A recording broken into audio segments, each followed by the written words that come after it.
Welcome in, DIY friends.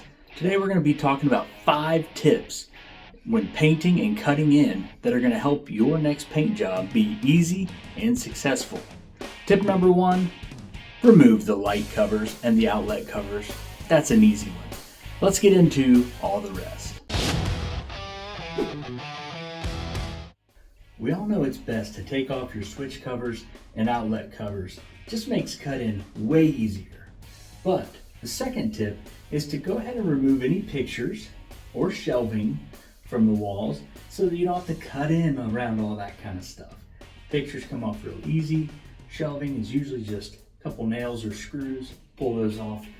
It makes it go so much quicker. Tip number 3, before you even start cutting in, grab you a paper towel or a rag, clean off the baseboards. There's going to be dust, there's going to be different things on there. You don't want that getting in your paint if you happen to just bump it. Clean that off so it's a nice smooth finish.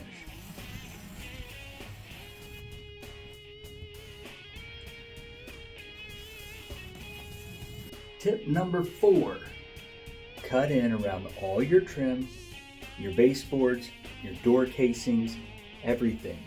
And don't forget to cut in your corners.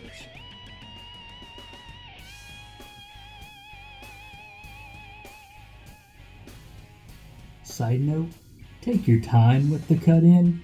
You don't have to rush it. This is the part that's going to save you time in the long run if you just go slow and be patient now. It's important to remember to cut in your corners.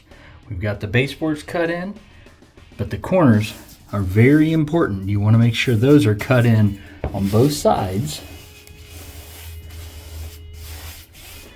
so that when you roll, you don't have to go all the way to the corner and get wet, runny paint coming down. You cut those in, and then you can roll it nice and smooth.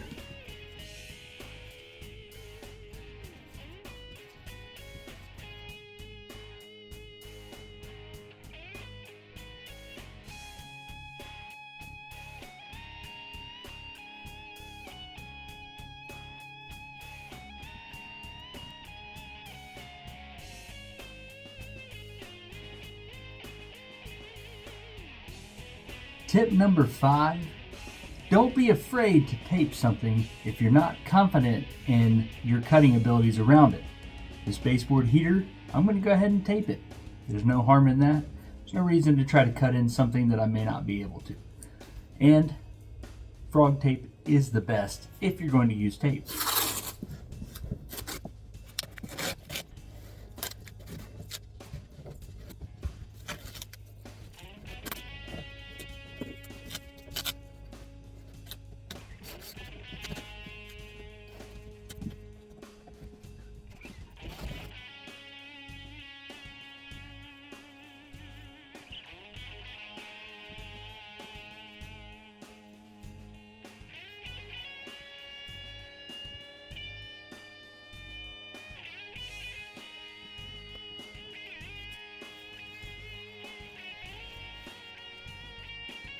Nice, clean, crisp lines.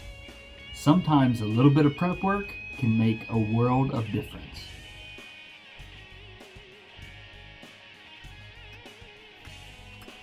You want to make sure you get your roller coated nice and heavy with the paint.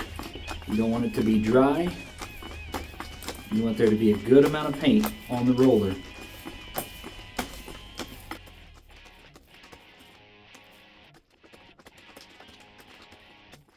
Now that the cut-in's all done, it's time for the fun part, rolling it on.